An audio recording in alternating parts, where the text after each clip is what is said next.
une journée remplie d'émotions pour Martine Aubry. Le 27 décembre dernier, la maire de Lille a annoncé la mort de son père Jacques Delors auprès de l'AFP. Il est décédé ce matin, mercredi, à son domicile parisien dans son sommeil, a déclaré la femme politique française. L'homme politique avait une carrière exemplaire, il a été ministre de l'économie sous la présidence de François Mitterrand et a aussi brièvement occupé les fonctions de maire de Clichy. Son cheval de bataille ? L'Union européenne.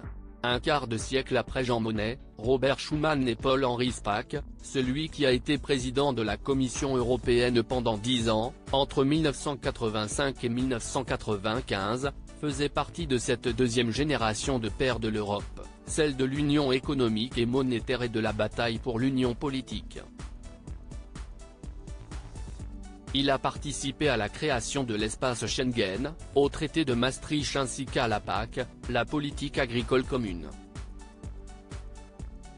Pour toutes ces raisons, un hommage national lui a été rendu, à Paris, ce vendredi 5 janvier. Lors de ce rendez-vous présidé par Emmanuel Macron, plusieurs personnalités étaient présentes.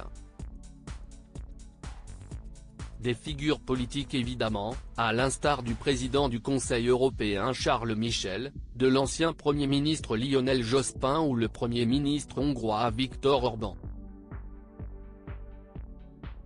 La famille de Jacques Delors, notamment sa fille Martine Aubry, a également été aperçue lors de cet hommage organisé aux Invalides en fin de matinée. La maire de Lille a pu compter sur le soutien de son mari Jean-Louis Brochen, sa fille Clémentine, son gendre, ainsi que ses deux petits-enfants Olympe et Augustin. À son arrivée, Emmanuel Macron est venu saluer Martine Aubry, ainsi que ses proches.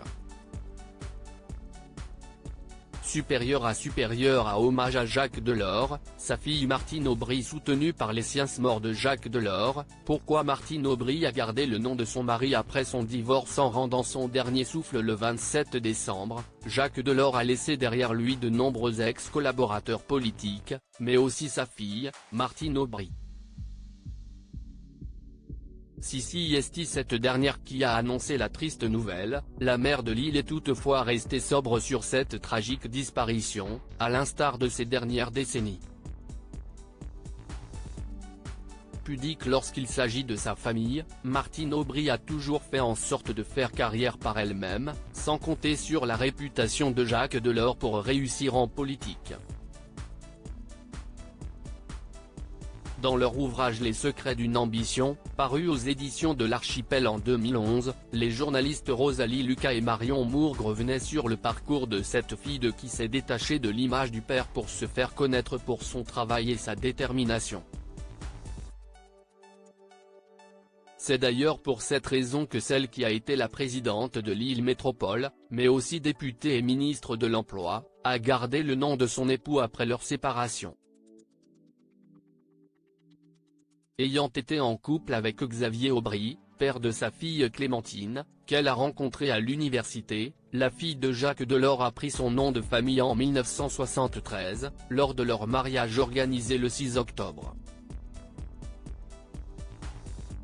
Crédit photo, Dominique Jacovide.